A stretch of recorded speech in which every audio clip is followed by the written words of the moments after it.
Un comercial y regresamos.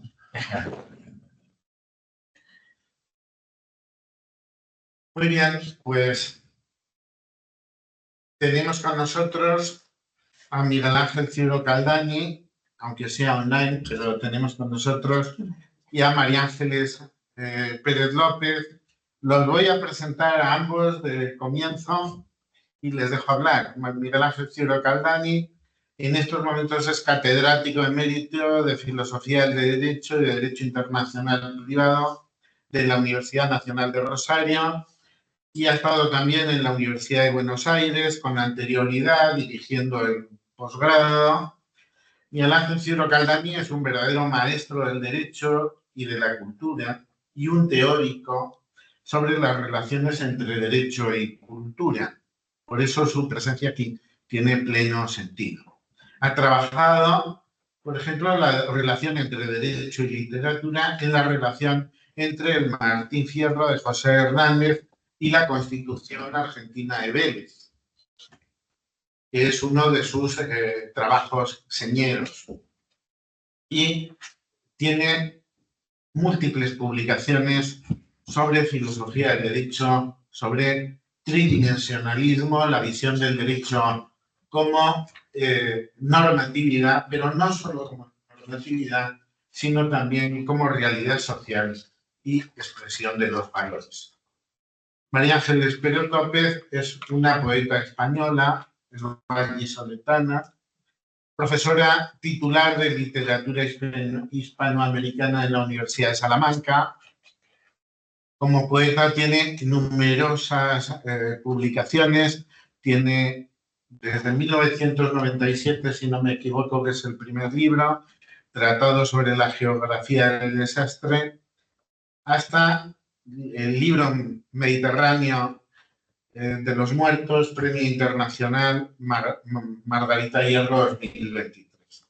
Como investigadora, aparte de sus numerosos estudios, ha sido responsable, y lo cuento porque a mí me generó una cierta emoción, de la edición de la obra completa de Ernesto Cardenal, y tiene una relación muy intensa con los escritores de América Latina. Les dejo con ellos. Miguel Ángel, cuando quieras. Bueno, muy buenos días, buenas tardes, según corresponda. Muchísimas gracias por la invitación. Realmente me alegra enormemente la tarea que ustedes realizan y con el ánimo de corresponder a ella es que me permito intervenir en un área, en una jornada que en realidad son de literatura y yo no soy especialista en eso. Pero admiro profundamente la literatura y el arte y creo que el derecho tiene que ocuparse mucho más de la temática artística. Creo que para hablar de la identidad cultural hay que referirse a que en la cultura y en la vida encontramos denominadores particulares que caracterizan a algún sector y denominadores comunes que son los que comparte ese sector con el resto, con el complejo.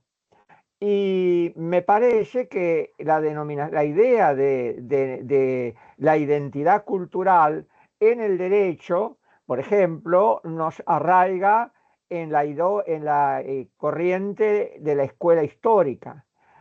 Hay que entender de alguna manera el derecho para abrirse a la identidad cultural, cosa respecto de la cual voy a volver a referirme.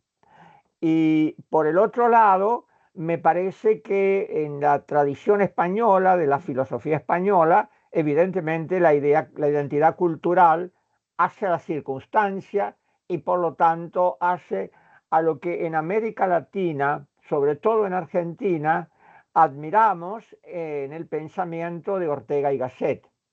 Ortega fue un filósofo muy vinculado a la Argentina y dejó enseñanzas importantes. Y por eso recordar Yo soy yo y mi circunstancia la circunstancia es identidad cultural también. Me parece que la idea de atender a la identidad cultural es especialmente importante en la nueva era en que vivimos, porque las fuerzas y las relaciones de producción tienden a un despliegue de globalización que a mí me agrada llamar globalización marginación. Porque si bien es cierto, los españoles, los argentinos, estamos permanentemente en posible vinculación con China, por ejemplo, en cambio dejamos de estar vinculados con personas que están muy próximas materialmente a nosotros, pero que no están vinculadas al mundo de la globalización. Por ejemplo, las personas de los barrios marginales. Y por eso me parece conveniente hablar de globalización, marginación y pensar que para superarla tenemos que recorrer el camino de la universalización, respetuosa de las particularidades. En realidad, me parece que es inevitable, dado el estadio científico-tecnológico, que las personas se vinculen sin tener en cuenta mayormente el lugar físico en que están. Evidentemente, en esta reunión podría estar participando no solo personas que estamos a tantos miles de kilómetros, sino personas que están en China, por ejemplo.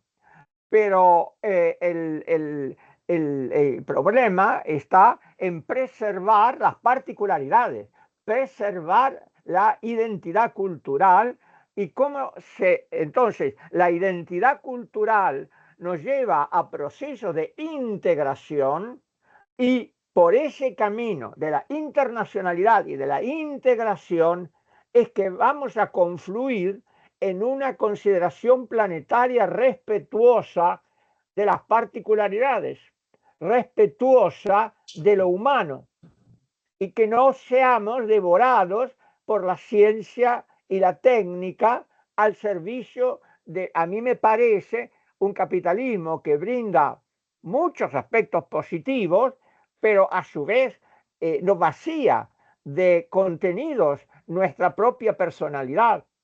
Y yo creo que está más próximo a cumplirse la advertencia que viene de Luciano de Samosata y que viene de Goethe, por ejemplo, la idea de quien pone en marcha una máquina que no puede parar.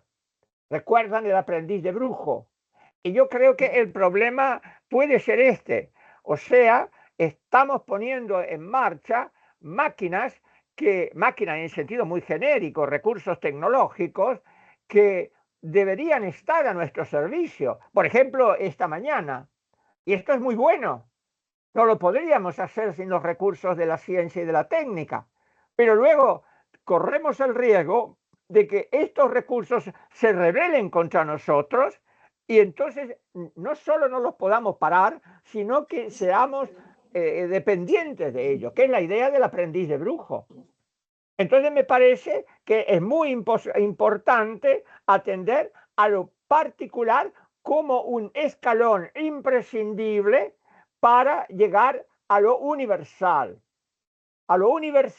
que no es lo mismo que la generalización de la globalización. La globalización es hueca y la universalidad está colmada de contenidos. Y por eso se necesita pensar también en que las teorías jurídicas que estén dispuestas a abrirse a la identidad cultural. Y lamentablemente, claro, porque son factores que la historia va empujando hacia la globalización. Lamentablemente, por ejemplo, en gran parte del siglo XX hubo una enorme influencia del vaciamiento de la teoría pura del derecho, de la llamada teoría pura del derecho, que al considerar solo normas, deja de lado los factores que debemos considerar de la identidad cultural. Y lo mismo ocurre cuando uno se centra en el análisis conceptual y en el análisis lógico. Claro que son importantes. ¿Quién duda que las normas son importantes? ¿Quién duda que el análisis es importante? El problema es que no debe ser excluyente. Otras corrientes también se niegan a mirar la identidad cultural en su particularidad. Por ejemplo, el apriorismo naturalista, porque en lugar de mirar la circunstancia, aquello que nos hablaba Ortega, atienden a un derecho natural establecido a priorísticamente, es decir, sin mirarla. Y esto evidentemente bloquea la posibilidad del diálogo planetario, por ejemplo.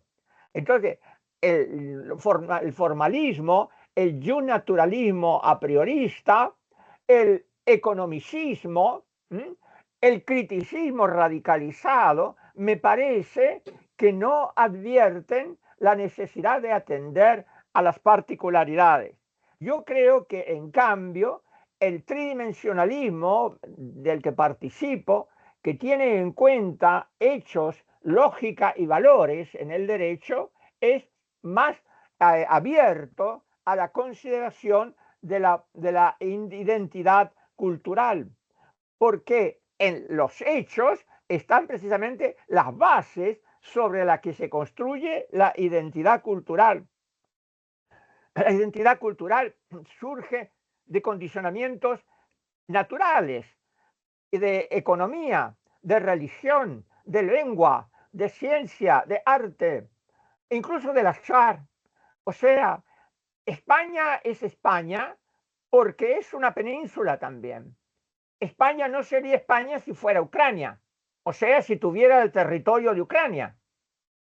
España y nosotros somos lo que somos hispanoamericanos, porque España es una península afortunadamente inserta entre dos mares que fueron escenarios de la cultura durante tantos siglos.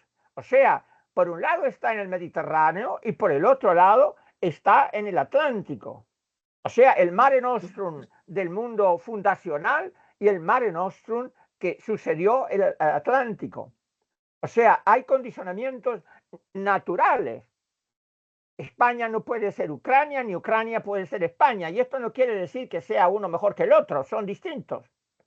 Y también tiene que ver la economía. Evidentemente, España no puede ser Inglaterra porque España no hizo la revolución industrial e Inglaterra la hizo. O sea, hay que tener en cuenta la circunstancia económica. Hay que tener en cuenta la circunstancia lingüística, evidentemente. Nosotros estamos hablando, primero que estamos hablando latín. Esto siempre lo digo para que nos comprendamos en la profundidad de nuestra cultura. Yo en este momento les estoy hablando en latín, en un latín tardío, pero les estoy hablando latín. En cambio, los alemanes no hablan latín.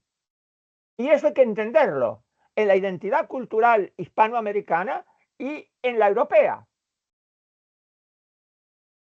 Hay la Unión Europea, pero no es lo mismo ser de la Unión Europea, con la bandera homenajeo en este momento que estoy viendo, pero no es lo mismo ser europeo a la alemana que europeo a la española. Y me parece que entonces hay que tener en cuenta esto, hay que tener en cuenta el estadio científico y técnico, el arte, la literatura. Evidentemente, yo no voy a decir ningún disparate diciendo que Cervantes es mejor o peor que Shakespeare o que Goethe. Esto no voy a decir porque es imposible, pero Cervantes, Shakespeare y Goethe son diferentes. Cada uno, o Dante, cada uno refleja una identidad literaria que me parece que hay que respetar. Hay que tener en cuenta. Y fíjense qué interesante, cómo para mí es no solo literariamente, es culturalmente el Quijote la obra cumbre de nuestra cultura. No solo, y me agrada decirlo en tierras del Quijote, de Cervantes, porque Don Quijote es la expresión de la búsqueda de la justicia. O sea, Don Quijote ha enloquecido, pero busca la justicia. O sea, una concepción del derecho que no tenga en cuenta el ideal de justicia como dignidad humana no es española, ni es iberoamericana, ni es hispanoamericana, ni es iberoamericana. ¿Por qué? Porque el alma de la cultura nuestra está impregnada de lo que Cervantes quiso mostrar, pero Cervantes mostró la vocación de justicia de Don Quijote, pero Don Quijote estaba loco. ¿Y por qué estaba loco? Porque no miraba la realidad. Y por eso le puso al lado a Sancho Panza. O sea, que el Quijote es un mensaje de integración de la realidad social y los valores, y lógicamente de la lógica del derecho, de las normas. O sea, nosotros no podemos ser hispanoamericanos si no conocemos, si no tenemos en cuenta el mensaje de nuestra literatura y el mensaje cumbre del Quijote. Evidentemente, Fuente Ovejuna es una obra jurídica también, o El alcalde de Zalamea es una obra jurídica, pero la obra jurídica cumbre es Don Quijote.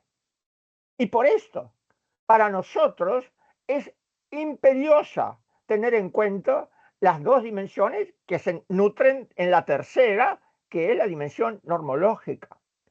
Y me parece que por eso es que tenemos que valorar a Ayacucho. Pero ¿qué es Ayacucho?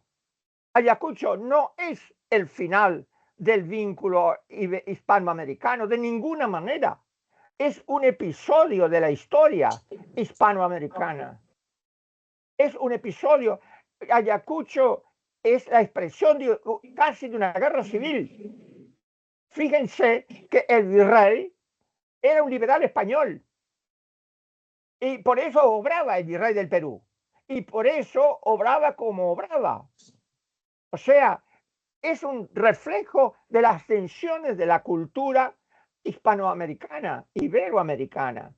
¿Me entiende? O sea, creo que lo explico por lo menos con toda la convicción y con todo el cariño. No se trata del final, sino de un episodio de la historia hispanoamericana, que también, reconozcámoslo, es una historia internacional. Porque si no hubiera intervenido Inglaterra, probablemente Fernando VII, un rey no querido, el rey deseado pero no querido por nosotros, hubiera recuperado las colonias.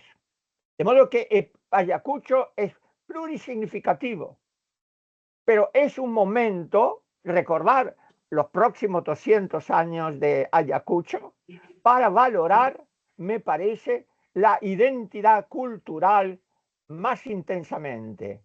Somos hispanoamericanos y creo que tenemos el deber moral de servir la causa hispanoamericana como una causa de la universalidad imprescindible para el nuevo tiempo. Les agradezco mucho que me hayan brindado estos momentos. Muchísimas gracias. Muchísimas gracias, Miguel Ángel. María Ángeles. Buenos días. Es una alegría muy grande poder sumarme a esta mesa, a este conjunto de reflexiones. Agradezco enormemente a Javier Damaso, a Pedro Ojeda, a todas las personas que han estado trabajando de modo intenso para que podamos reunirnos. Gracias a la tecnología, efectivamente, del lado presencial y del lado virtual, que son modos de decirnos en nuestro presente. Y en mi caso, quería reflexionar sobre el modo en el que la poesía, a raíz de la batalla de Ayacucho, ha ido acercándonos y planteando grandes debates, cuestiones que enlazan en algún sentido con las maravillosas palabras previas de Miguel Ángel Ciuro, que ha sido un placer poder escuchar. También de Julino Dávila en la mesa anterior, propio Javier Damaso, porque me preguntaba en qué medida la poesía modifica, la poesía transforma, la poesía interviene en relación con los imaginarios. y cómo las sociedades, cada uno de los tiempos vividos, ha encontrado, creo, palabras con las que discutir, también dialogar, también abrazarse o entenderse. En torno, además, a la cuestión de lo humano, porque en el ámbito de la tecnofilia ni en el de la tecnofobia, sino en la convicción de que si nos estamos aproximando a un abismo de lo inhumano, que creo que es una de las grandes preocupaciones de este 200 aniversario, es decir, de 2024, del momento en el que la tecnología pueda, no solo la tecnología, sino otros elementos del uso de la tecnología, del modo en el que actuamos, que lo humano pierda el espacio central, que es el que soñamos que ha tenido, creemos que ha querido tener. Y desde ahí quiero plantear algunas reflexiones, como digo, sobre la poesía en relación con los viajes de ida y vuelta, España-América declarándome pues, una americanista entusiasmada, pero también sabiendo que siempre muy limitado desde el lado de acá lo que conocemos y por tanto, bueno, pues con esa humildad y esa vocación de aprendizaje permanente, porque nos vamos a encontrar con momentos muy significativos, pensando que la poesía, en mi opinión, y no es solo mía, ni mucho menos, sino que está, creo, bien sostenida antes por otras personas, por poetas, por críticos, no sería ni espejo ni burbuja. Es decir, ni burbuja porque no está fuera de su tiempo, fuera de las grandes cuestiones que pueden estar atravesando cada época, ni tampoco espejo. No se trata de que lo que ocurra fuera quede reflejado en una imagen aparentemente igual a lo real. No, creo que lo que se produce es mucho más complejo y mucho más interesante y profundo, que es una interrelación, de modo que las palabras atraviesan el mundo, lo modifican y a su vez el mundo, el tiempo, lo real, lo imaginario modifican y transforman esas palabras. Y que en esa complejidad se van dando viajes de ida y vuelta. Hay un primer viaje, claro, que arranca de la batalla de Ayacucho. Antes de la batalla, la de Junín. Traigo aquí uno de los textos poéticos extraordinarios, el ecuatoriano José Joaquín de Olmedo, que llegó a ser un destacado político que había participado en la Constitución de Cádiz, en España, y que compone dos obras, una de ellas La victoria de Junín, Canto a Bolívar, donde se está anunciando la batalla de Ayacucho, y es muy hermoso y prodigioso preguntarse cómo lo hace. Porque en poesía creo que esa pregunta siempre es relevante, el cómo, no el qué, sino el qué y el cómo, que no estarían separados, ¿no? Y luego otra de las composiciones épicas de Olmedo, que tiene una producción en verso breve, pero que fue relevante en su tiempo, que es la Oda a Flores o la batalla de Miñarca. En ese canto a Bolívar, en la Oda a la victoria de Junín, Canto a Bolívar, que se está escribiendo en 1824, se está escribiendo después de la batalla de Junín y antes de que la batalla de Ayacucho haya tenido lugar, en esos pocos meses de diferencia, ya está planteándose cómo decir un deseo, y ahí vuelvo a lo humano, que es el de la libertad. El de la libertad, sabiendo que la cuestión es muy compleja, que harían falta muchas notas a pie de página para precisar cada una de estas afirmaciones, no tengo el tiempo, pero la libertad, es decir, el deseo de un americanismo político, cultural, en todos los órdenes, especialmente de una Europa, de una España, pero de una Europa que se siente en decadencia, que se siente sin ese poder legítimo, que se siente desde luego, además, con lo que había planteado Fray Servando Teresa de Mier, lo que habían planteado grandes intelectuales americanos ya a finales del 18, ya a principios del 19, cuando es evidente que hay todo un proceso de reflexión y de deseo de esa independencia con respecto a lo que es una estructura colonial de 300 años. Desde 1492 estamos hablando de 1824. aunque luego la independencia de Cuba, la de Filipinas, la de Puerto Rico, como sabemos, sea a finales del siglo XIX. En esta oda a la victoria de Junín, canto a Bolívar, lo que está haciendo Olmedo es poner palabras a un deseo y hacerlo con la poesía de su tiempo, que es una poesía que tiene que ver con los presupuestos del neoclasicismo, pero que ya habla del ardor romántico, ya habla de la ruptura de algunos aspectos, aunque sea una oda, aunque la composición sea la sílaba, es decir, está combinando de modo libre versos de 7 y de 11 sílabas, remitiéndose, por supuesto, a la gran tradición previa, desde el griego, el latín, la gran tradición anterior. Llamo la atención brevemente sobre algunas cuestiones de esta obra. La primera edición es de Guayaquil, 1825. Acaba de tener lugar la batalla de Ayacucho. Es decir, al calor mismo de la batalla, de las batallas, porque es la de Junín, pero se anuncia la de Ayacucho, el poema es publicado. Y la segunda edición, que es definitiva prácticamente en Londres y París, 1826. De modo que al calor mismo de los acontecimientos, la obra tiene una difusión significativa porque está dando lenguaje a no solamente sucesos históricos, sino el modo, me parece, en el que sociedades y tiempos concretos desplazan imaginarios, mueven hacia un imaginario que es cultural, pero que es también político, que es el de esa emancipación. Se ha realizado el estudio de ediciones para ver los cambios, no me detengo en ellos. Se habla de Olmedo como el gran poeta bolivariano, se le incluye dentro, por eso el canto a Bolívar, se le incluye dentro de la llamada poesía de la independencia, junto a Andrés Bello, que voy a nombrar brevemente, junto a José María Heredia, que aunque tiene ese gran poema que es en el Yungay de Cholula, Heredia está dando voz desde como cubano, que vive en el exilio, La estrella de Cuba, diversos poemas deseando la independencia de Cuba, cosa que no logra ver en vida.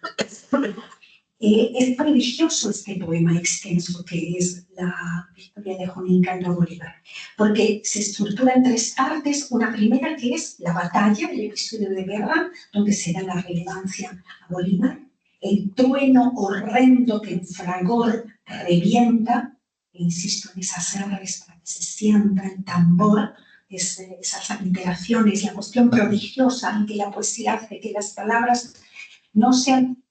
El poeta nos dijo que no, el poeta hizo que nosotros viviéramos eso, escucháramos los tambores, ¿no? En este caso, el trueno horrendo que en fragor revienta, el trueno, pero evidentemente es unido en la guerra. El trueno horrendo que en fragor revienta y sordo, retumbando, se dilata por la inflamada esfera, al Dios anuncia que en el cielo impera.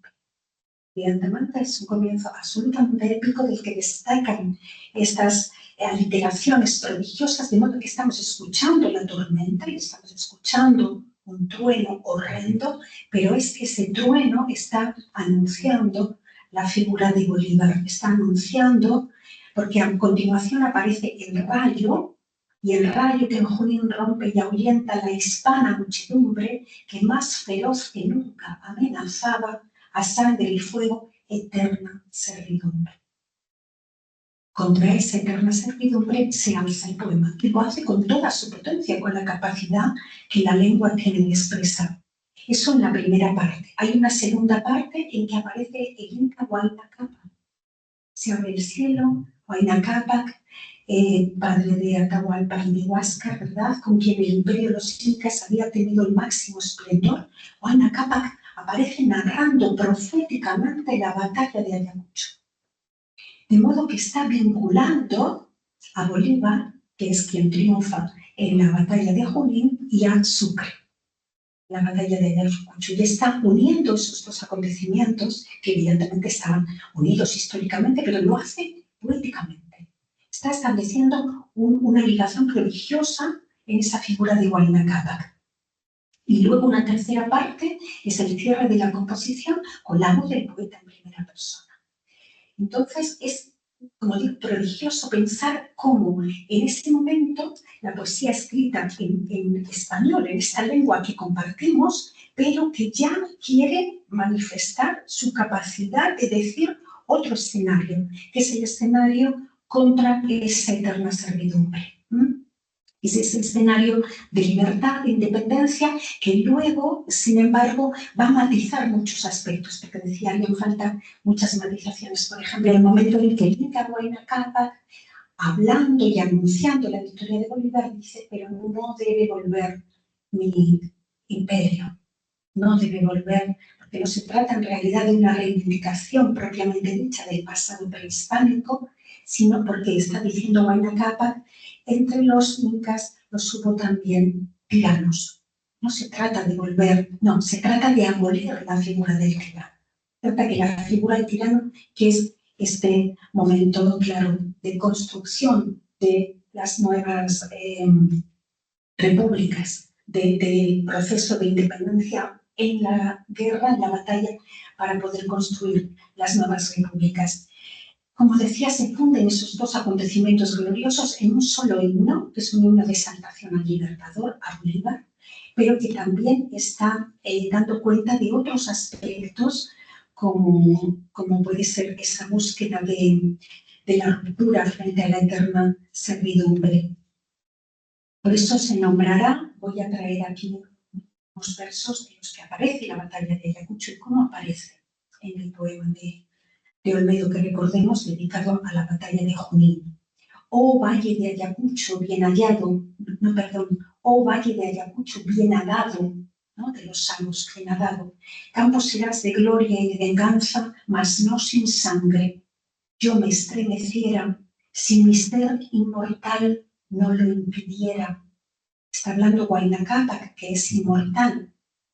Allí Bolívar en su heroicamente mayores pensamientos revolviendo, el nuevo triunfo trazará y haciendo de su genio y poder un nuevo ensayo, al joven Sucre prestará su rayo.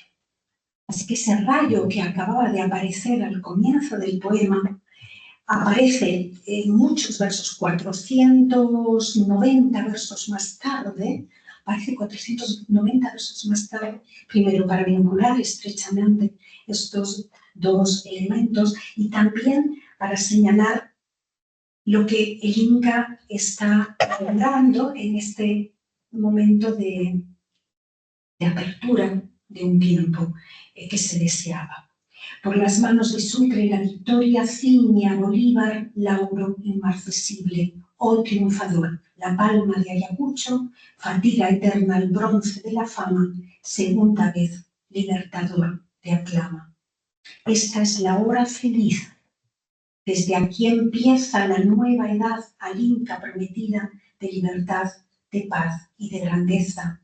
Rompiste la cadena aborrecida, la rebelde cerviz hispana hollaste, grande gloria alcanzaste, pero mayor te esperas si a mi pueblo, así cual a la guerra lo conformas y a conquistar su libertad le empeñas, la rara y ardua ciencia de merecer la paz y vivir libre, con voz y ejemplo y con poder, enseñas.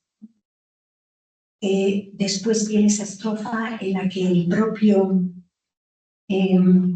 Inca está planteando que no debería renacer ese cetro de los incas. El terrible poder, dice, comenzó padre, ya que se vio algún inca que teniendo el terrible poder todo en su mano, comenzó padre y acabó tirano. Prodigioso pensar cómo se revisa toda la historia y se propone el nacimiento de un tiempo nuevo. Y ahí el poema, con su convicción y con su esperanza, ¿no? Estamos hablando de esa publicación en 1825, luego en 1826 la definitiva, alternando esos versos de 7 y 11 sílabas y construyendo un poema de carácter heroico que evidentemente ha sido revisado muchas veces después, pero que hemos de entender en su contexto. Se puede ver, por ejemplo, cómo está cultivando muchos esos endecasílabos heroicos. los que tienen el acento en segunda, sexta y décima. Por ejemplo, el sordo retumbando se dilata. La propia solemnidad, esa condición heroica, ¿no?, que se estaba produciendo aquí. Tendríamos un poema de la emancipación política. Un poquito antes, porque claro, todos estos textos no se suceden en un vacío. Yo hablaba antes de Fray Servando Teresa de Mier y otras voces destacadas, de Andrés Nariño, de otras voces destacadas que van a ser previas.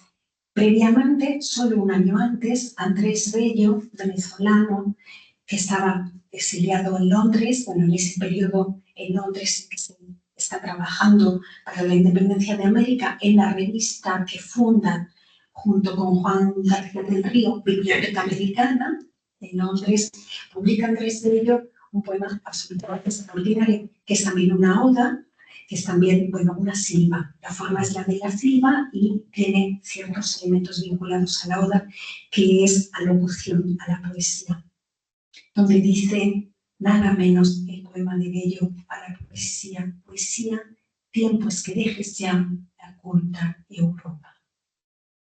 Está pidiéndole un desplazamiento que mire, dirá, que tu nativa rustiquez te sana y que dirijas el vuelo propicio, continúa el poema, a donde te abre el mundo de Colón, su grande escena. En ese poema se habla de Bello como padre de la Nueva América, por supuesto una figura central, maestro de Simón Bolívar, dramático, con tantas facetas, ¿no?, con esa gramática destinada para el uso de los americanos, gran filólogo, pero un poeta que con dos silbas, alocución a la poesía y a la agricultura de la zona tórrida, está una de 1823 y la otra de 1826, está marcando este deseo que también la poesía construye, porque no solo son las armas las que dan la batalla, también las palabras modifican cómo se podía pensar a sí mismo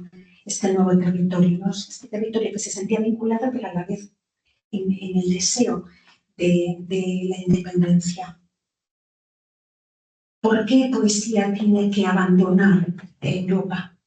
Porque Europa, irá diciendo el poema, es la miseria, la virtud, a cálculo, está dominada por la filosofía, dice el poema. Mientras que la poesía, que correspondería a lo puro y natural, es la que corresponde a América. Poesía, tiempos que dejes ya la culta Europa. Esta defensa de una independencia cultural, que además atraviesa gran parte de la obra desde luego estas dos silbas de Bello, pero gran parte de su obra en otros ámbitos, el gramatical, el filológico, ¿no?, otros ámbitos. Ese imperativo categórico de la realidad americana. Hay un ensayo que Andrés Bello publicó en 1848 en el Araucano, donde considera esa autonomía cultural como un categórico de la realidad americana. Dice Bello, nuestra civilización será también juzgada por sus obras. Y si se la ve copiar servilmente a la europea, aun en lo que ésta no tiene de aplicable, ¿cuál será el juicio que formará de nosotros un Chelet, un Quixote? Dirán, la América no ha sacudido aún sus cadenas. Se arrastra sobre nuestras huellas con los ojos vendados. No respira en sus obras un pensamiento propio, nada original, nada característico. Remeda las formas de nuestra filosofía y no se apropia de su espíritu. Su civilización es una planta exótica que no ha chupado todavía sus jugos a la tierra que la sostiene. Este vincularse con lo propio, sabiendo porque Bello, por ejemplo, defendía la unidad de la lengua. Como gramático, además, siempre defendió esa unidad de la lengua. Que no ocurriera como con el latín, que cada una de las lenguas romances se había ido disgregando y separando, sino que se tenían que mantener esos vínculos culturales, de modo que se mantuviera una unidad de lengua, que por suerte se mantiene. O sea, por suerte lo decimos porque nos parece que es un tesoro poder comunicarnos y poder leer extraordinaria literatura en una lengua que es distinta, pero que es próxima, común, ¿no? Autonomía cultural de América. Es un término que luego van a afianzar Pedro Enríquez Ureña, Leopoldo Cea va a trabajar al respecto, Germán Arciniegas, el gran ensayista colombiano, en el pensamiento vivo de Andrés Bello en 1946, señalaba por qué se daba esa apertura con respecto a España, que era, desde luego, causada por muchas razones, pero Germán Arciniegas ponía un énfasis en esta cuestión que es cultural y que es universal, porque tiene los dos rostros, me parece, el particular y el común, el compartido, el universal. Dice Germán Arciniegas, la revolución se refiere a la revolución de independencia, no a la guerra de independencia, no a una batalla u otra, sino a una revolución de independencia, un deseo que atraviesa muchas capas de la sociedad de modos diferentes, que se va a articular de modos diferentes, pero que es mucho más importante que coyunturas históricas concretas, dice Germán Arciniegas, la revolución no se reduce a provocar el desprendimiento político de España. Quiere reaccionar contra un sistema de filosofía que considera caduco. Abomina una escolástica que juzga insuficiente.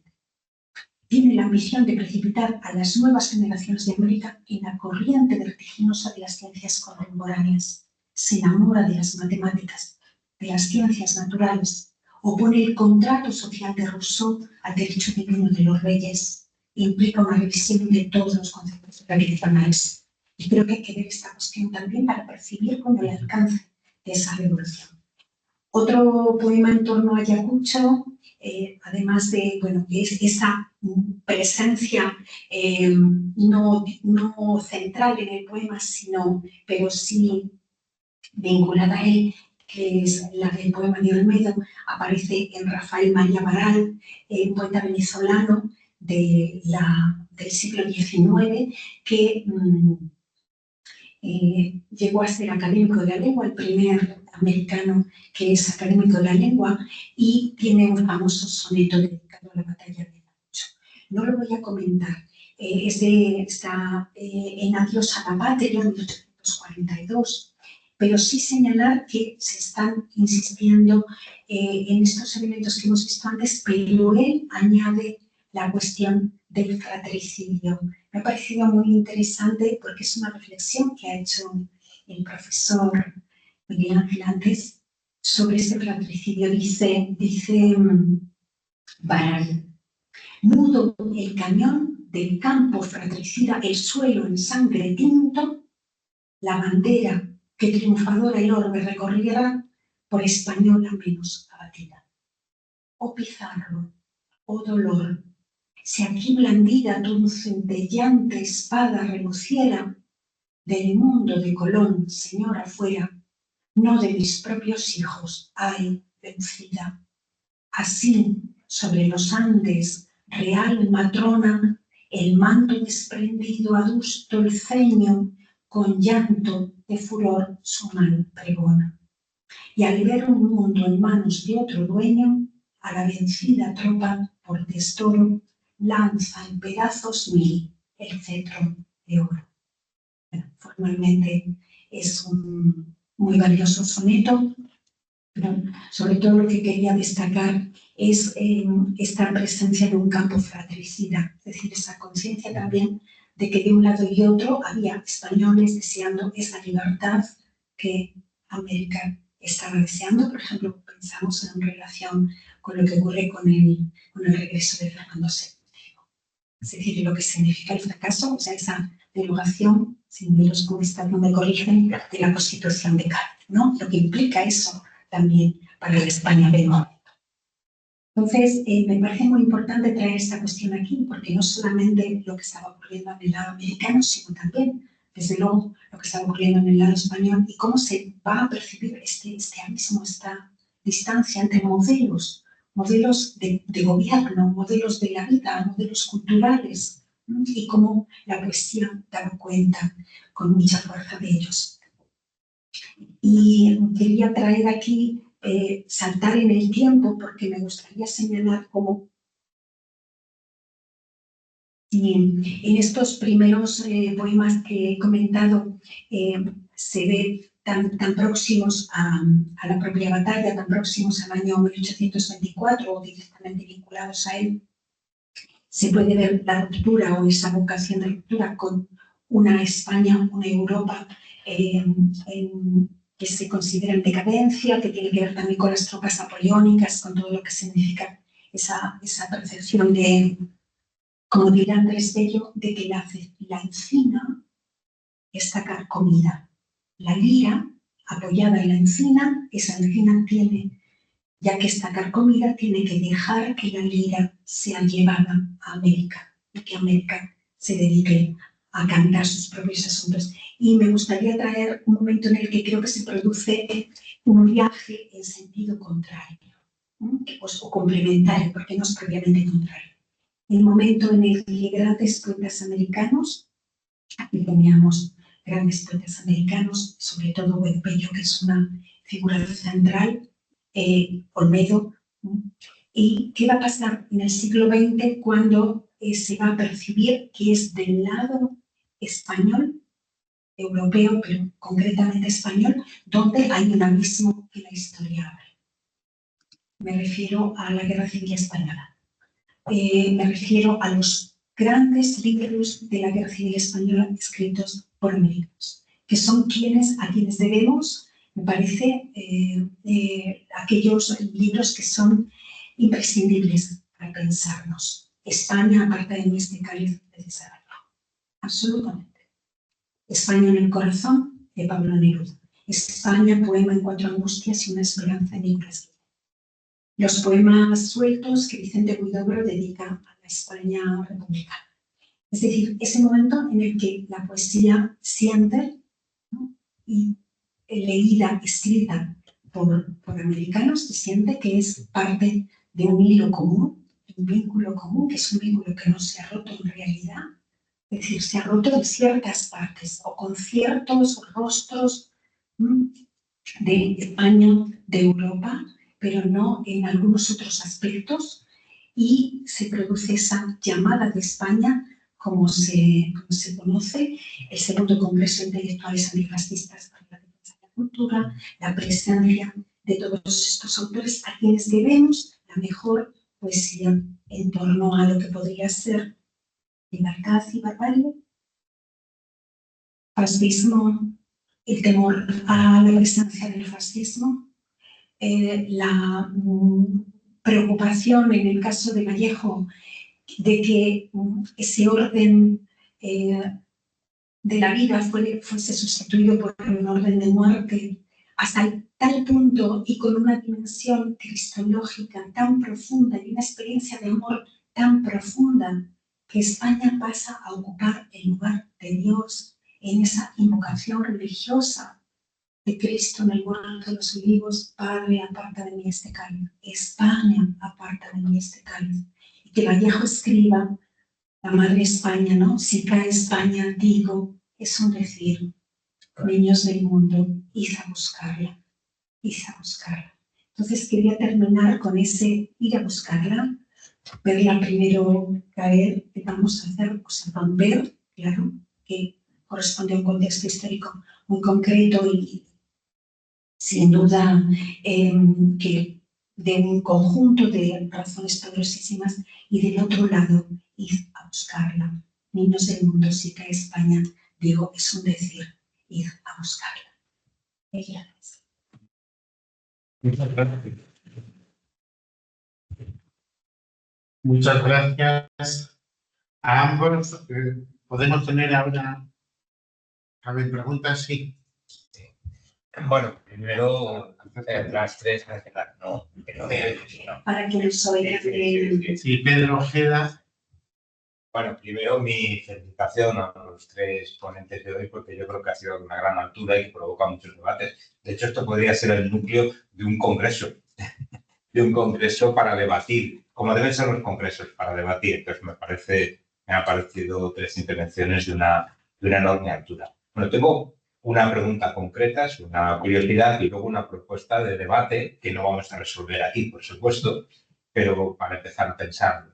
La pregunta concreta es a partir de Olmedo. Yo siempre he pensado que la Oda a la Victoria de Junín tiene muchísima influencia de la Oda a Padilla, que escribe Quintana, y que él debía conocer seguro, seguro, porque no recuerdo ahora exactamente cuándo se publicó la Oda a Padilla, pero estaba circulando manuscrita desde 1795. Entonces, tiene muchos puntos en contacto. Entonces, yo no sé si has podido documentarlo, porque además Quintana es el padre espiritual de todos los poetas de este tipo que hay tanto en España como en América. Esa es la pregunta completa. Y luego, sumando las tres intervenciones, claro, todo esto genera un debate que está abierto continuamente y que no siempre ha pasado por las mismas fases, es decir, el problema de la identidad de lo hispanoamericano, no de lo latinoamericano, sino de lo hispanoamericano, que está desde el principio, incluso desde los primeros diarios de Colón, está este debate, la controversia de Valladolid, el enfrentamiento, todo está ahí, los derechos de gente que se hacen primero en Castilla, no en España, en Castilla, y efectivamente todo eso, bueno, que va a ir creciendo a lo largo del tiempo, está desde el Inca Garcilaso de la Vega, por supuesto, es un elemento continuo. Me ha gustado que has mencionado lo de que la poesía se traslade a América, claro, porque esto en el fondo es una visión laica, una visión poética de toda la teoría de la occidentalización del reino de Dios, que se da en el barroco. Entonces, todas estas cosas que van a ir germinando, que tienen momentos cumbres, que va a llegar a Rubén Darío hablando de una hispanidad en la que se sumen todos los elementos, y actualmente estamos en un momento de disgregación. Ya ha pasado antes, es decir, desde España, cuando la dictadura de Franco y antes incluso se intentó patrimonializarlo, la hispanidad, hacerlo como la raza y la patrimonialización de la hispanidad, y en cambio vemos también en América, en algunos países americanos, en algunos sectores sociales americanos, el intento de disgregación.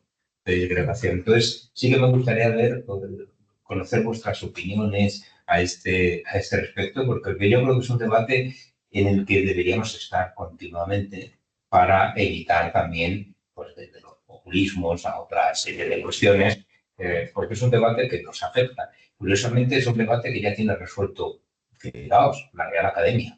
La Real Academia lleva décadas en los que ni la gramática ni el diccionario es castellano, es panhispánico, las opciones gramaticales ya no es el habla de Burgos o de Valladolid, entonces eso ya está resuelto, curiosamente, por una institución que parece que no es actual, pero lo ha resuelto desde hace tiempo. Es una cuestión que los pragmáticos, los lingüistas tienen muy claro desde hace unas décadas. Entonces, ¿cuál es esa opción desde la literatura y demás? Y yo a eso querría añadir una cosa, que es la distancia entre las relaciones institucionales y las relaciones, de los pueblos, lo que muestra también la academia. Hay un cierto fracaso de las conferencias iberoamericanas, que se acaba de mostrar. Me llevo el terreno al ámbito jurídico institucional, pero es paralelo a lo que acabas de decir. Entonces yo también quiero introducir ese elemento en lo que tú has dicho. Miguel Ángel, María Ángeles. Gracias. Miguel Ángel. Sí, bueno, yo quisiera felicitarlos, me parece una exposición maravillosa la de la profesora la Sousa López, y creo que yo he sido profesor de filosofía del derecho muchísimos años, debería pensarse que si bien la filosofía española no ha tenido el desarrollo formal que ha tenido esta disciplina en otros espacios, la filosofía española está en la literatura. En la complejidad de la cultura, los españoles eligieron la literatura, o o vivieron la literatura, yo no sé si la eligieron, y como expresión de su cultura más profunda.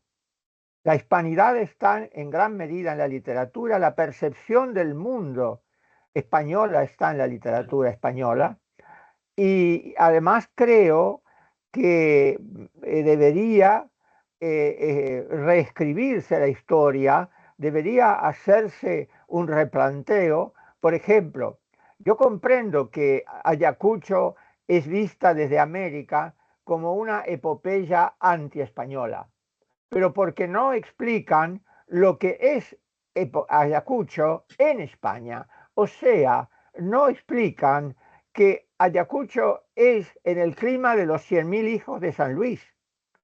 O sea, lo que hay en España, en Europa, es una profunda reacción de la que se vale Fernando VII y de la que se vale Luis XVIII para implantar un mundo que había terminado. O sea que a mí me parece que debería escribirse la historia y enseñarse la historia y promover esto desde España en América para que se comprenda que fue un problema cultural de la hispanidad y no solo un problema de España frente a sus colonias. España no pudo hacerse cargo de las aspiraciones de su colonia porque estaba prisionera de un rey profundamente reaccionario, que era reaccionario con su propio pueblo. O sea, si en España no hubiese estado Fernando VII y hubiese habido un rey con conciencia de la historia, probablemente los traspiés de las relaciones hispanoamericanas no hubieran sido tan grandes. Pero hoy me parece que debemos recomponerlos. Y debemos recomponerlos porque hay superpotencias en el mundo que se van a adueñar del mundo y nos van a privar de nuestra propia identidad. O sea, o nosotros tomamos conciencia de quiénes somos, o Estados Unidos y China se adueñarán del mundo, o Estados Unidos o China. Entonces yo creo que es un problema de supervivencia el que nos lleva a la necesidad de replantear, en todo caso, Ayacucho como una epopeya, pero de una guerra cultural por la libertad. Eso es lo que a mí me parece que podría aportar. Sí, coincido absolutamente. Por eso traía la cita que me parecía tan importante de Arciniegas cuando él está revisando la obra de Bello y señala justamente cuál es la España que no se deseaba, qué valores tenían. Se puede ver también de modo muy claro cuando se revisa Facundo, Civilización y Barbarie, el ensayo de Domingo Faustino Sarmiento, cuando se ve en algunos de los grandes textos del XIX, porque se percibe el matadero, por ejemplo, de Esteban Echeverría, con esa ironía del comienzo, porque se está planteando, dicen los sacerdotes, con los mandamientos carnificinos de la Iglesia Católica, habla Echeverría, porque está señalando que frente a una herencia cultural que considera vinculada al dogma, pero al dogma en el sentido de a la superstición, más que al dogma, incluso a la superstición, a la falta, al antirracionalismo, al vivan las caenas, que se ha dicho aquí, ¿no?, del lado español, pues precisamente se trataba de un escenario distinto y coincido absolutamente con esta percepción. Quizá la clave de este tipo de debates, de diálogos, es que nos permiten matizar, nos permiten ir a los detalles, porque a veces en el trazo grueso podríamos decir eso, libertad frente a colonia, bueno, pero vamos más lejos, porque eso sería lo evidente, pero ¿cómo se estaba dando? ¿Qué estaba pasando en un lado, en otro? ¿Qué se decía? ¿Cómo se decía? ¿Qué clase de palabras se ponían en juego?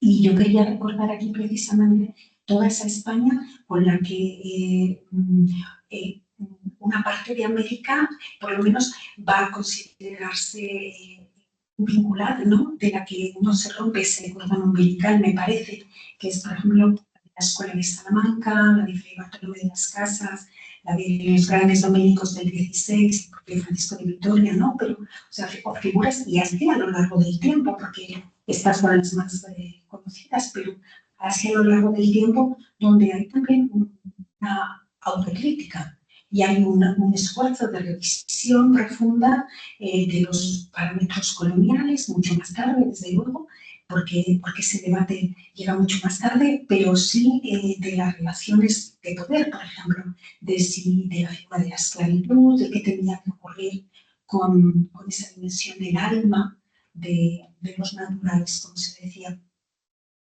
Insisto en una cuestión que señalaba Pedro, que coincido completamente. Por ejemplo, la Academia Norteamericana de la Lengua Española, que es de las correspondientes de la Academia de la Lengua, una de las 3 academias,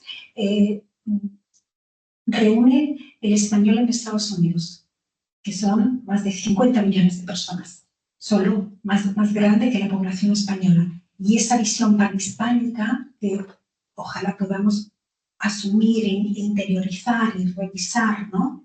Esos parámetros coloniales que pueden seguir atravesándonos, porque es parte de, porque es piel, es una cultura recíproca, pues han sido cuestionados de modo muy importante.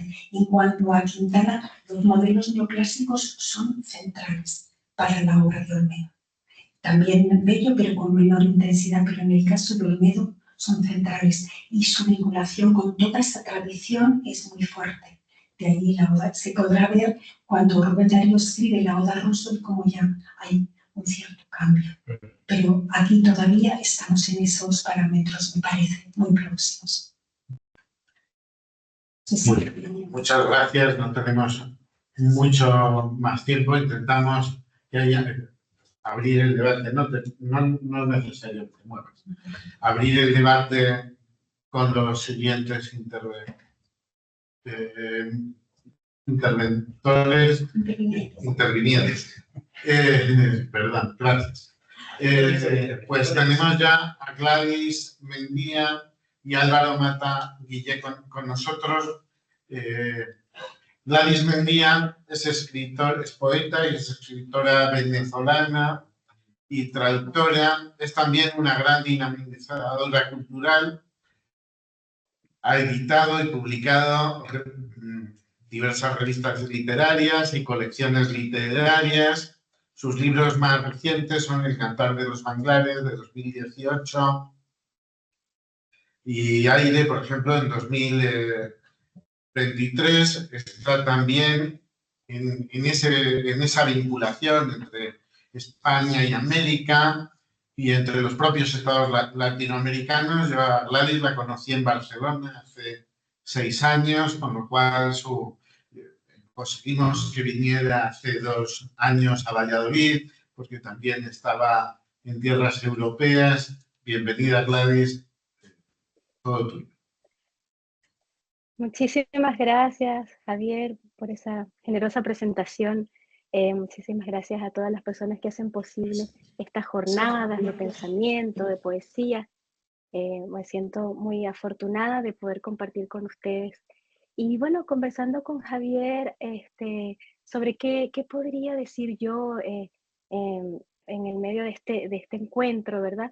Yo no soy académica, soy más bien una escritora, traductora, difusora cultural apasionada, entregada, y recordé que había escrito una ponencia que leí en el marco del encuentro de la lengua, arte y pensamiento, textualidades barroco mestizas, organizado por el Centro de Estudios Literarios Angolanos en junio de este año, y dije, podría ser algo interesante para compartir y para generar reflexión, ¿no? Y bueno, esta visión que compartiré con ustedes es desde una perspectiva poética, antropológica, y mis lecturas sobre la obra de Edward Glissant y de Eret Walcott. Y titulé esta ponencia Nuestro Barroco, criollización y desmesura. En la actualidad, el mestizaje es un término usado para describir el proceso cultural de fusión. Sin embargo, este término no alcanza a describir el proceso cultural. El mestizaje es un modelo de calco, está predeterminado. Propongo, en contraposición, el concepto de criollización, entendido como un movimiento perpetuo de interpretabilidad cultural y lingüística que nos libera de la necesidad de definiciones absolutas y estáticas del ser. Tiene que ver con cartografiar, no ignora la tradición, no subordina, sino que se hace rizoma. Hay un principio de multiplicidad acentrada, principio de conexión y heterogeneidad. Hay impredecibilidad. La criollización es dinámica, no es un proceso acabado, sino en permanente construcción, de trama caótica, lo que Lizán llama el caos mundo, y que entiendo como barroco. Desde esta noción de impredecibilidad, vivir el presente de una forma distinta, no empírica ni sistemática, sino poética, es decir, desde el imaginario. Lo clásico es la medida convertida en canon. Cuando los pueblos llegan a su estabilidad cultural, crean un canon, unos postulados universales. Después llegan épocas donde estos postulados son puestos en conflicto, son cuestionados. A estos periodos se les llama barroco. La desmesura sobrepasa a la medida. Hay una negación de la medida. La función del barroco es sentar la opinión contraria a la medida clásica. Después hay otro periodo que es la medida después hay otro periodo que es la medida de la desmesura. Es la desmesura del mundo en formación. Y en el barroco, en el que estamos actualmente, es el periodo de la desmesura de la desmesura, y se manifiesta en la literatura actual bajo ciertas características como la pretensión de aspirar a la diversidad. Esta diversidad es el punto de encuentro de las diferencias, que al ajustarse, oponerse y amoldarse, desencadenan lo imprevisible. La desmesura de la desmesura es una apertura total. No es la negación del primer barroco, ni la universalidad del clasicismo. Nuestro barroco no niega, no va en contra, sino que fluye de una manera natural de estar en el mundo, en relación y expresarlo. El caos mundo se trata de la mezcla cultural, que no consiste en un mero mestizaje, en virtud de la cual la totalidad mundo se ve hoy materializada. Implica la colisión, la intersección, las refracciones, las atracciones, las convivencias, las oposiciones, los conflictos entre culturas de distintos pueblos de la totalidad mundo contemporáneo. Por eso es imprevisible. Para las culturas atávicas, aquellas que tienen un génesis, existen postulados universales. Existe un modelo único. Hay un génesis, un mito fundacional, hay un origen mitológico. Hay un territorio y allí se edifican monumentos para recordar, por ejemplo, las guerras ganadas. Allí encontramos una única lengua. Para las culturas heterogéneas, aquellas formadas por varias, el paisaje es el monumento. Hay improvisación, multilingüismo, diversidad, pensamiento del rastro, que es la memoria. El origen es histórico, no mitológico. Lo imprevisible crea música, escritura, y todas estas creaciones propician las intuiciones imprevisibles, que es lo que llamamos nuestro barroco. Quisiera detenerme a reflexionar más sobre el pensamiento del rastro. El pensamiento del rastro es una forma de pensamiento intuitiva, frágil, amenazada, pero en sintonía con el caos mundo y con sus impredecibilidades. Se desarrolla sustentada quizá por las ciencias humanas y sociales, pero deslizada hacia una visión de la poética y de lo imaginario del mundo. Glissant califica este pensamiento como archipiélago, un pensamiento asistemático, inductivo, en exploración de la impredecibilidad de la totalidad mundo y conciliando escritura con oralidad y oralidad con escritura. El pensamiento del rastro nos indica lo incierto, lo peligroso, pero también la intuición poética. La traducción es un ejemplo de esto. El rastro presupone y significa no el pensamiento del ser, sino la divagación de la existencia. En contraposición a los mitos fundacionales están los mitos de elucidación. El relato elude el aferrarse a un génesis. El pensamiento del rastro es una inclinación orgánica a la expansión. El pensamiento del rastro es la novedad permanente, imagina lo no dicho. El pensamiento del rastro anuncia una alianza ajena a los sistemas, se opone a los pensamientos de sistema, rehúsa la posesión. El pensamiento del rastro reivindica el derecho a la opacidad, y esto significa que no es necesario comprender al otro para vivir con ese otro o construir algo con él. No es necesario reducirlo a un modelo estático y rígido. El pensamiento del rastro se opone a la idea de lo único. El pensamiento del rastro sustenta la idea de lo múltiple, de lo heterogéneo. El pensamiento del rastro es subjetivo, es imprevisible. En este escenario, el escritor tiene la función de propiciar un cambio en el imaginario, pensar y prepararse para realizar transformaciones en el colectivo, crear espacios donde desde el imaginario, donde nadie excluye a nadie, evidenciar un proceso de intervalorización de culturas, no de mecanismos de jerarquización o de exclusión de culturas. Dice Glissant, en la actualidad tenemos que conciliar la escritura del mito y la escritura del relato, el recuerdo del génesis y la presencia de la relación. Y esa es una tarea ímproba, pero ¿qué puede haber más hermoso? Escribimos en presencia de todas las lenguas del mundo, nos dice Glissant. Estamos en presencia de los imaginarios de las lenguas del mundo a través de los medios masivos de información, a través de las redes sociales, la radio, bueno, entre otros. Por su parte, Derek Walcott propone que en el pensamiento y la escritura no prevalezca la ideología del poder, ni la visión de la víctima, ni la visión del amo, sino pensar y escribir desde el espacio y la visión de la belleza, desde la poesía. Se hace necesario propiciar lo que Glissant denomina la poética de la relación. Dice Glissant, experimentar la totalidad mundo desde el lugar de origen consiste en establecer una relación y no consagrarse a la exclusión.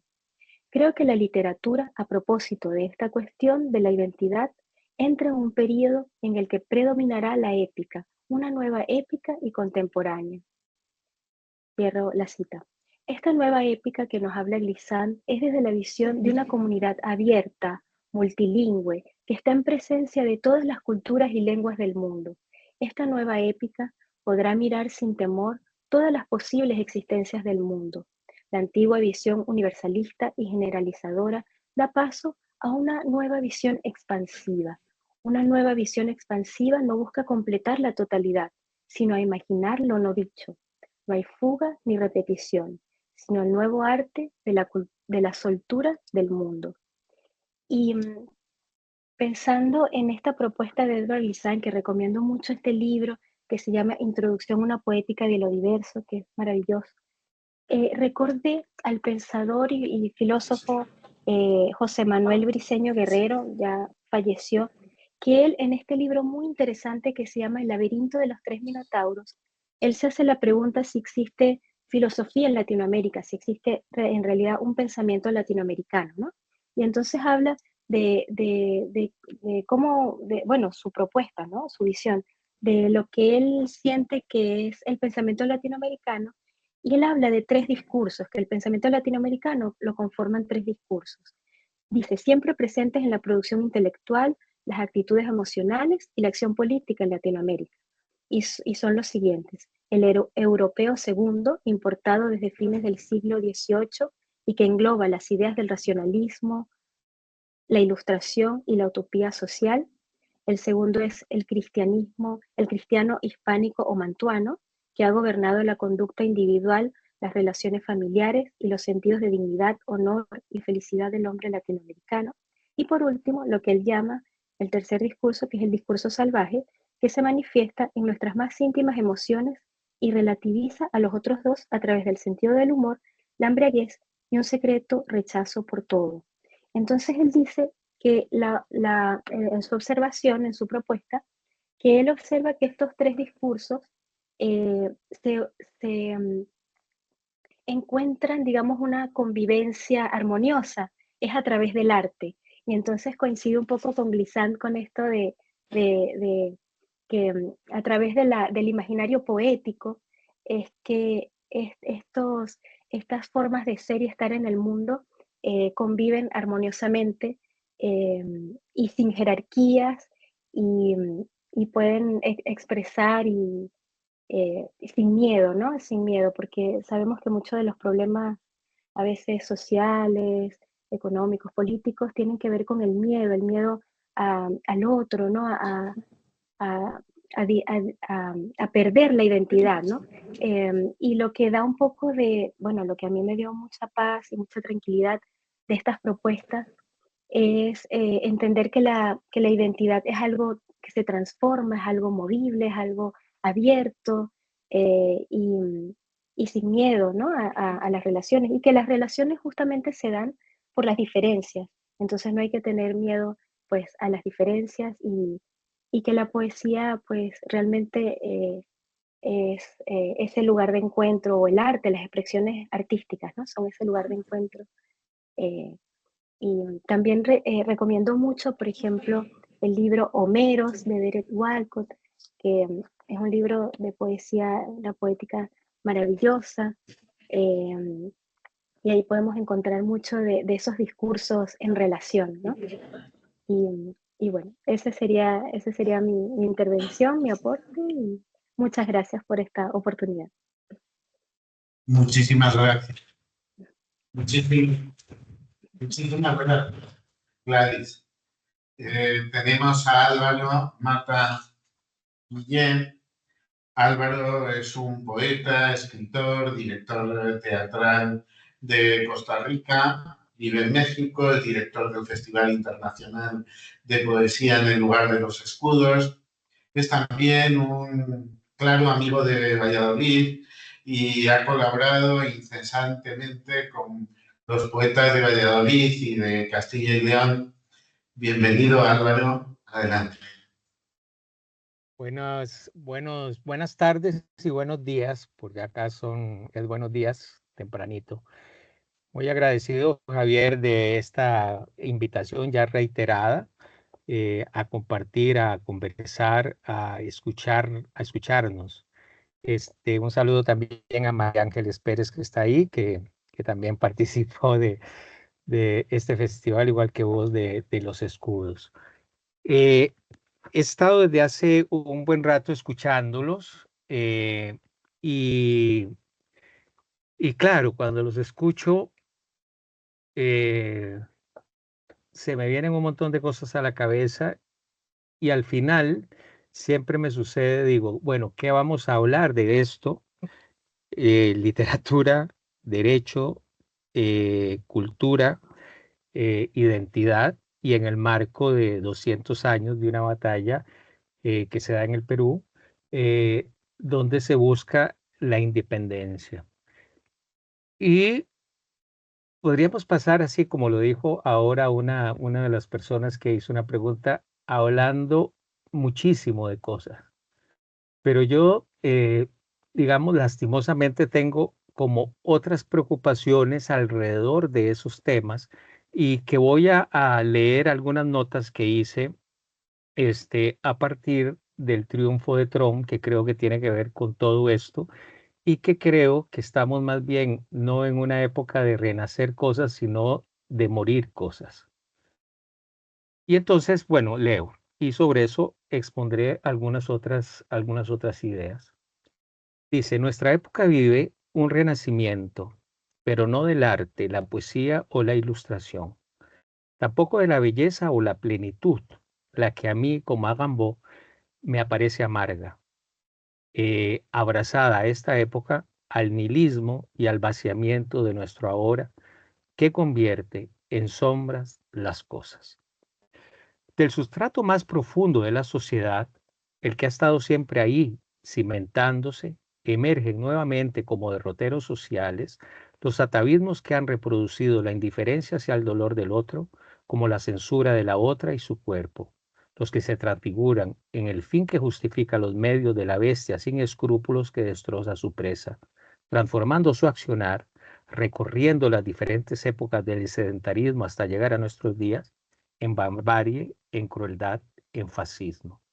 Agrego que lo del triunfo de Trump no solo marca esta etapa y este renacer del fascismo, de la crueldad, de la barbarie, sino en ese marco de nihilismo y vaciamiento en el que se le unen Milei, el presidente actual de Costa Rica, Rodrigo Chávez, Bukele, bueno, Trump, populismos que de alguna manera, como lo que ocurre en México, tratan de encubrir también esa perspectiva fascista en una idea social que no llega a hacerlo realmente, o como lo que ocurre en España en Vox o el renacimiento del nazismo en Alemania, etcétera, etcétera. No es solo un fenómeno Trump estadounidense, sino que creo que es mundial.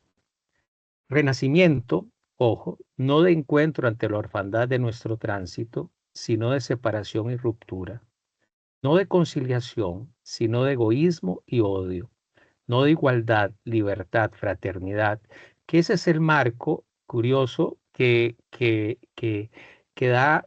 es la base posiblemente de la batalla de Ayacucho y unos años antes, en 1821, la independencia de Centroamérica y México, que está más enmarcado en esta Revolución Francesa buscando ese liberalismo de libertad, fraternidad e igualdad, que una simple independencia, es buscar su propia voz. Tenemos una voz, que es esta que hablo yo, que es el castellano, pero se buscaba en Latinoamérica la propia voz, hablar desde nosotros por nosotros. Y en este renacimiento, vuelvo a decir, no es el renacimiento de la igualdad, libertad y fraternidad, sino de supresión y desprecio. La del misógino transfigurado en el patán que se erige como voz única de la población y que esto es muy importante, vitorea. Porque en el triunfo de Trump no es simplemente que ganan los colegios electorales, sino que gana el voto popular. Y eso también sucedió en Argentina, eso también viene sucediendo en el mundo, donde esa base social apoya y vitorea al verdugo. La del que amedrenta y amenaza, la del que abusa, extorsiona, promueve linchamientos y excluye, con el apoyo del vaciamiento y la trivialidad, con el empobrecimiento del pensar, de la sensibilidad, de lo plural. Relación intrínseca, estructural que mezcla como una sola cosa, el sentir de la época con el hacer del verdugo, hermandando a todas y todos en la voz totalitaria del patán y los torturadores. Pero si el vaciamiento junto a la banalización y frivolidad del lenguaje se imponen como realidad y las cosas se degradan convirtiéndose en nada, si la voz del patán, la crueldad del verdugo prevalece junto al debilitamiento y la mutilación del sentir, del pensar, del expresar distinto, ¿no debería hacernos cuestionar profundamente la inutilidad de nuestro quehacer, la vanidad de nuestro decir, la poesía, el arte, el teatro? Debería, pero entre tanto eso ocurre, si es que llega a suceder, los rinocerontes, como así llamaba Ionesco a los portadores de la barbarie, a los hacedores del mal, pululan felizmente abrazados al eco sin alma del vacío, a la banalidad del mal, a la indiferencia cruel del torturador, invadiendo con el ruido de su excremento, del que emana de sus voces nuestra intemperie. Diría algunas cosas alrededor de todo esto para darle el marco de por qué estoy diciendo esto. Si yo tuviera que hacer un resumen de los hechos que estamos viviendo en este momento, tengo que mencionar la invasión rusa a Ucrania, que ya está alcanzando unos niveles de preocupación más allá de la alarma. Estados Unidos autoriza a Ucrania lanzar armas, misiles de distancia para invadir Rusia. Y Rusia contesta con un misil supersónico que tiene una velocidad impresionante y que es la antesala a una bomba atómica. El lanzamiento que hace Rusia, tengo que decirlo, porque se ve ahí en las imágenes, es impresionante, pero va sin explosión. De tal manera que si hubiera ido con explosivos, creo que no estaríamos contando ya este cuento. Esa escalada de violencia entre dos potencias, Rusia y Estados Unidos, nos pone en jaque al mundo, porque estamos al borde realmente de una guerra nuclear. Y me sorprende la indiferencia o la banalidad que hay en tantos espacios del mundo cuando eso está realmente sucediendo. Y creo que cuando digo lo de Trump y digo lo de este mundo patán que empieza a prevalecer, es que ese es un mundo que está excluyendo a la persona, y si excluye a la persona, está excluyendo la expresión de la persona, que es donde nace la poesía. Y ahorita me extiendo en eso. Pero si veo ese contexto global que tenemos, estoy viendo que no solo tenemos el conflicto Ucrania, Rusia, Estados Unidos, sino que hay aproximadamente 50 conflictos armados en este momento en el mundo, incluyendo esta masacre que hace Israel en Gaza. Cuando digo esto, porque siempre hay un mundo bipolar que se cree que cuando se critica a uno es que se está a favor del otro, evidentemente condeno totalmente el terrorismo de Hamas. No estoy de acuerdo con ningún tipo de totalitarismo. Tenemos 53 conflictos armados en el mundo, incluyendo Ucrania y incluyendo Gaza. Y en este conflicto, Estados Unidos, Rusia, está en jaque en este momento, ante esa locura que ocurre, el que la humanidad siga existiendo. La vida en el planeta sigue existiendo. A eso le voy a sumar el cambio climático, que algunos siguen negando, pero bueno, los efectos están ahí. Lamento mucho lo de Valencia, ocurrido en Valencia, pero también las inundaciones que han ocurrido en África, que están ocurriendo en otros lugares de Europa y que están ocurriendo aquí en América, y que nos dice hay un cambio climático, producido o no por nosotros. No voy a entrar en ese tema, pero que sí va a producir muerte y nos pone también en jaque. Pero alrededor de todo esto también hay un cambio de este paradigma que promueve el patanismo, y creo que hay que ponerle mucha atención, y que tiene que ver con la creación, con la cultura, con la literatura y también con el derecho. Porque el derecho nos habla de un orden normativo que quiere decir nuestra visión de cómo vemos el convivir entre nosotros, el que no mates, el que no robes, etcétera, etcétera. En la literatura, el valor fundamental, que es la expresión humana, construye no solo lugares de que me expreso, como ahora lo decía María Ángeles, en esas odas que hablaban de Ayacucho y que describían ese mundo, sino que la poesía, el arte, es un lugar de encuentro humano entre lo luminoso y la belleza, porque no es solo una parte, el humano es todo ese mundo de sombras y todo ese mundo de luces. Y a esto se le une algo que se viene imponiendo y que creo que nosotros no hemos, me meto yo ahí, no hemos sido plenamente conscientes. Hace ya 20 años que aparece en las redes sociales y que empieza a prevalecer un mundo de la virtualidad, que junto con ese nihilismo y ese vaciamiento de elementos no nos hizo darnos cuenta la degradación total del modelo que ha construido nuestros países, ese modelo de polis y ese modelo de demos, ese modelo de democracia, de libertad, etcétera, que está en profunda decadencia. Y cuando digo profunda decadencia, no es que estoy diciendo yo que esté en contra de la democracia. No, creo en la democracia, creo en la pluralidad, pero los contenidos de eso que nosotros hemos construido como mundo están en total tela de juicio. No es posible, o sí es posible, que en esta época hablar de democracia no signifique nada, y más bien es una molestia o un término que ya no dice algo, igual que libertad, igual que poesía, igual que poeta, igual que cualquier elemento que ha construido nuestra institución, y que eso es cultura. Todo elemento significativo en este momento se vacía y en este momento deja de significar. Ingresamos, sobre todo las nuevas generaciones, voy a decir gente menor de 30 años, a un mundo sin contacto humano, sin necesidad del contacto humano, porque está sumergido en ese mundo del celular, donde hay un control total de tus gustos y se te promueve hacia X cosa, porque la inteligencia artificial, desgraciadamente, siempre tiene dos caras. Sí, nos evoluciona tecnológicamente, pero está en favor de un mundo de la usura y el egoísmo. Bueno, voy concluyendo de este montón de ideas.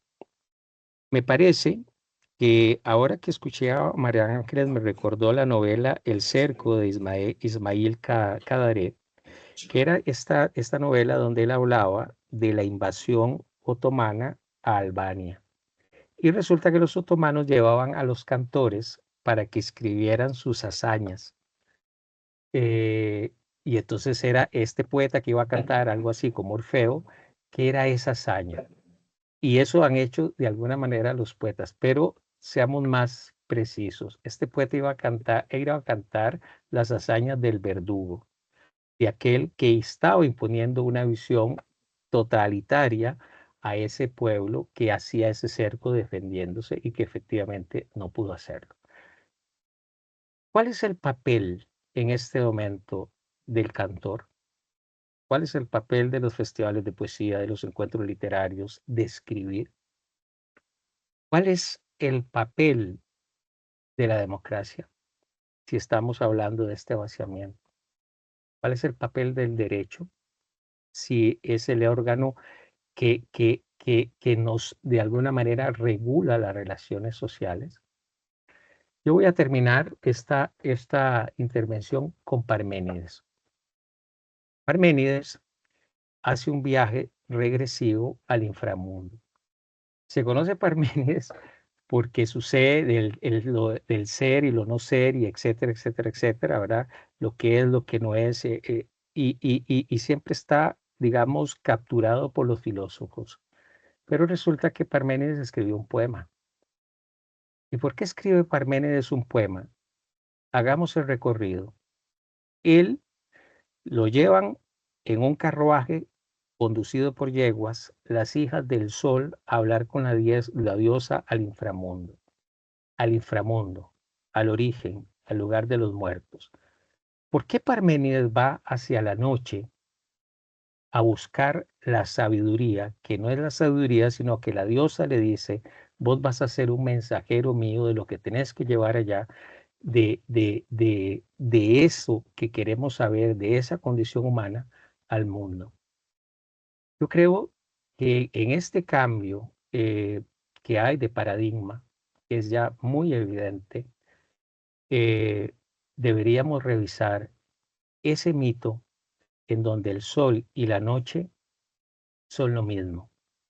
Y en ese mito donde va Parménides y que regresa al inframundo, quizá lo que deberíamos hacer es revisar nuestro origen, saber que venimos de esa nada, de esa noche, y que estamos en un tránsito y que a lo mejor hemos hecho demasiadas odas a la luz y deberíamos volver al reencuentro de eso que tenemos nosotros ahí adentro cuando cerramos los ojos, que es la oscuridad, que es la noche, que es el silencio.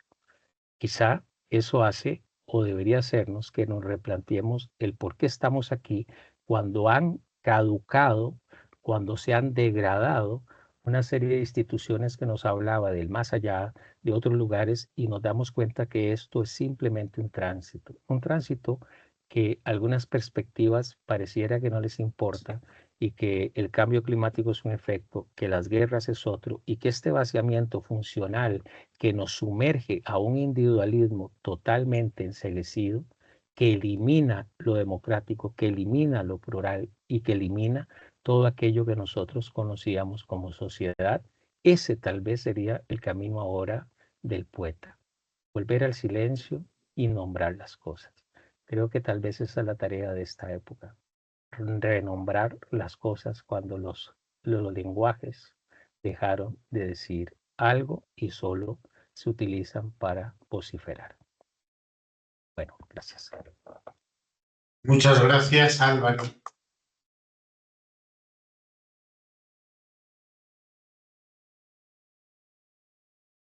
Pues pasamos al debate. ¿Alguien quiere plantear alguna cuestión?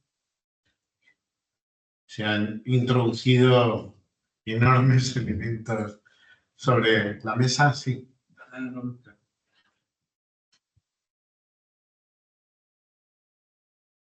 María Ángeles. Quería señalar que creo que se ha dado una confluencia en algún aspecto esencial. Bueno, en muchos aspectos que se han puesto sobre la mesa, pero esa percepción de un presente, hablamos de 2024, en relación con ese vaciamiento, con el avisamiento, con lo inhumano, o sea, esa pérdida de lo humano, con la revisión crítica con respecto a nuestro tiempo que me ha sobrecogido porque me ha parecido que era una corriente que nos atravesaba y que bien estos espacios de encuentro, estos espacios de reflexión en los que poner en valor, en los que recordar lo esencial, las palabras que nos unen, pero también la cultura, la persona, la belleza, un tiempo que me parece definitivamente perdido, pero que a lo mejor haga falta seguir alzando la voz en la medida en que tengamos capacidad. Solo quería decir eso, pero agradecer muchísimo un espacio de encuentro y escucha como este, porque creo que son más necesarios que nunca. Sí, yo creo que las palabras de Álvaro nos han dejado un poco atenazados. Es verdad que el momento es terrible. El momento es bastante terrible. Pero eso tampoco nos puede paralizar. Yo creo que Gladys ha introducido un elemento de identidad y de expresión de la identidad que es enormemente valioso y que está un poco en el corazón del planteamiento de las jornadas y del debate. Porque, bueno, claro, yo lo miro también desde la perspectiva de la cátedra que dirijo de Patrimonio Cultural Inmaterial y la cuestión de la identidad sigue siendo una cuestión clave en un contexto donde todo se disuelve.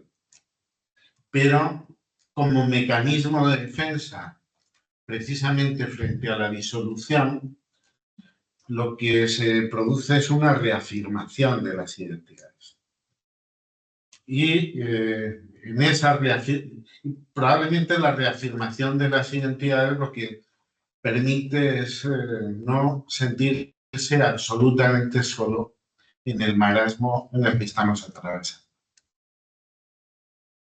Por eso me parece a mí que la reflexión como la identidad, también lo decía Pedro al hablar de la identidad hispanoamericana, la reflexión de la identidad es más necesaria que nunca. Y saber dónde estamos, también como colectividad hispanoamericana, más allá de las cuestiones políticas, porque hoy es precisamente el momento donde las cuestiones, probablemente ha habido momentos distintos, se ha pasado por situaciones diferentes, pero hoy es un momento donde la instrumentalización de lo político es lo que prima, aquí y allá. Podemos hablar de Venezuela, podemos hablar de Argentina, de Nicaragua, me da igual el signo, de El Salvador, me da igual el signo, como decía Álvaro. El problema es común y colectivo y aquí está exactamente igual. Desde esa perspectiva. Y que no nos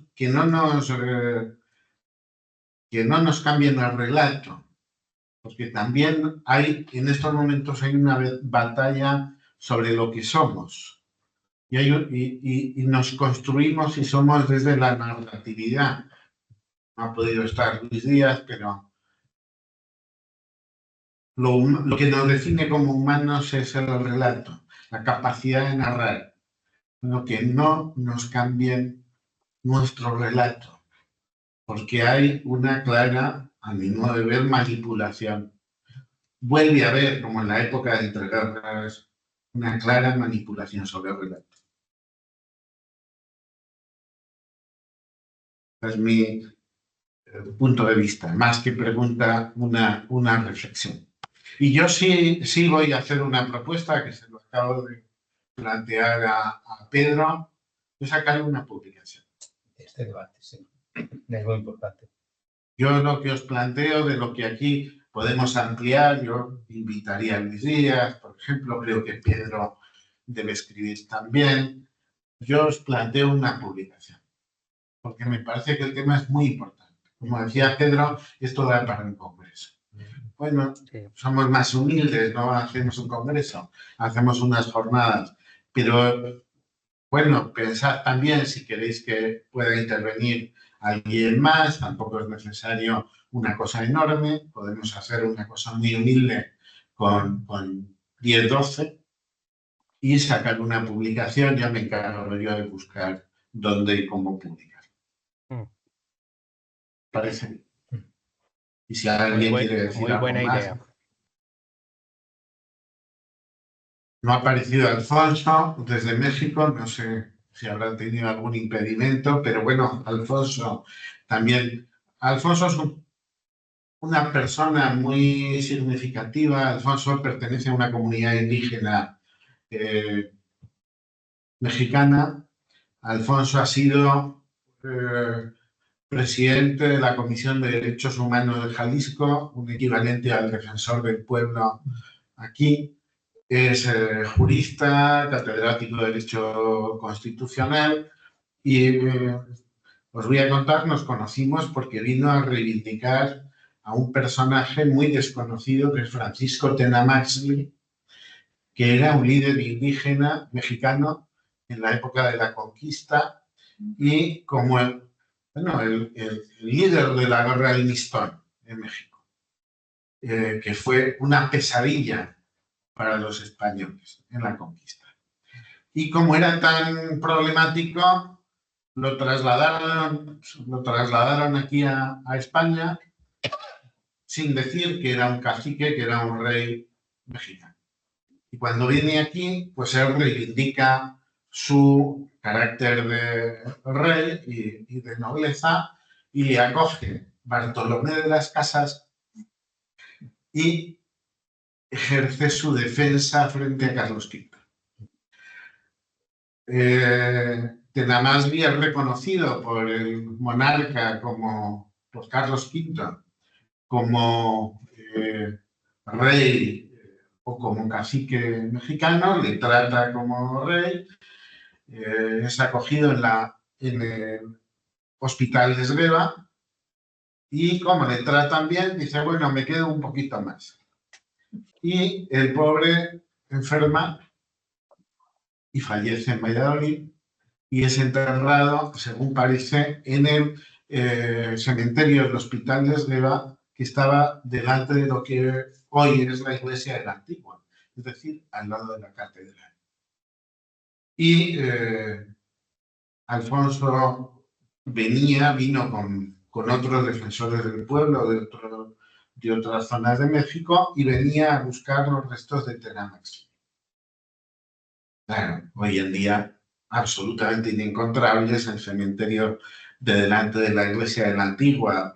Eso se habrá removido miles de veces, pero ahí seguramente está en alguno de los estratos del viejo, donde esté el viejo cementerio pueda estar. No es, me parece a mí, tan importante encontrar el cuerpo como entender la vinculación y la relevancia de un personaje como Tenamaxtli, que fue, junto con Bartolomé de las Casas, porque él decidió hacer una reivindicación de sus derechos y de los derechos de su pueblo y los derechos humanos, podríamos decir, valga el anacronismo, sirva el anacronismo, los derechos de su pueblo en México frente a la conquista.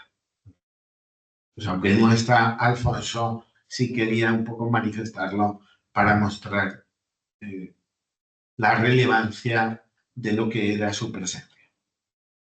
No, está muy bien que has citado ese caso porque, aparte de una reflexión general, hay particularidades que hay que resaltar. Hubo varios reyes o caciques indígenas que pasaron a Castilla y en eso y hay reflejo de ellos. Igual que, por ejemplo, en Valladolid coincidiría aproximadamente por las fechas, coincidiría con los hijos de Boabdil, Juan de Valladolid, que estaban en lo que ahora es la casa de la Fundación Municipal de Cultura, la casa Torrecilla. Es decir, es muy interesante esa aceptación que hubo y durante un tiempo, hasta que todo se cerró y se fue al traste, ¿no? Entonces es muy interesante ver cómo las identidades, cuando uno se acerca, pueden ser muy provechosas para reflexionar sobre circunstancias actuales. Entonces yo estoy muy de acuerdo contigo en que es necesario, sea humilde o no sea humilde, es muy necesario esa reflexión sobre las identidades y sobre todo de la apropiación de las identidades que quieren hacer algunos, ¿no? Para llevárselo a su terreno, mientras que las identidades tienen que ir por otro lado. Yo creo que además es una visión, lo ha dicho Álvaro, en un momento, en una circunstancia como la que estamos atravesando, que posiblemente no nos damos cuenta que es la misma circunstancia de la crisis de los misiles. Es posiblemente la misma circunstancia, pero mientras que cuando sucedió la crisis de los misiles, el mundo se asustó.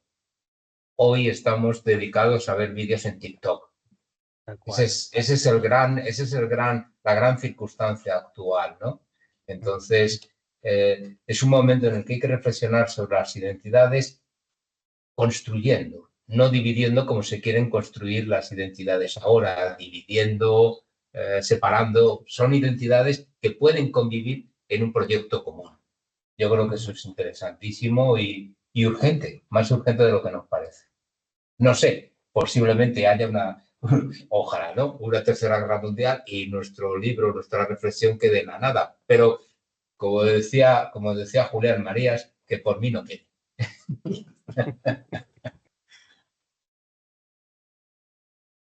Pues muchísimas gracias. No sé si alguien quiere decir algo más. Yo creo que la mañana ha sido y las jornadas han sido enormemente productivas y enormemente valiosas. Miguel Ángel Ciuro ya se tuvo que marchar. Yo mantengo el compromiso. Vamos a intentar hacer una publicación. Vamos a ver con quién la podemos hacer, pero mi propuesta es esa y los que estamos aquí, más los que ya se han ido o los que no han podido venir, yo creo que sería bueno sacarlo adelante. Pues muchas gracias y un abrazo enorme. Muchísimas gracias, Álvaro, Gladys. Un verdadero placer. Bueno. Seguimos trabajando juntos.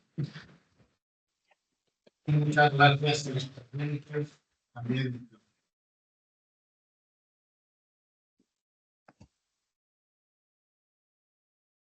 Y lo penoso de ese hospital es que se tiró en los años 70.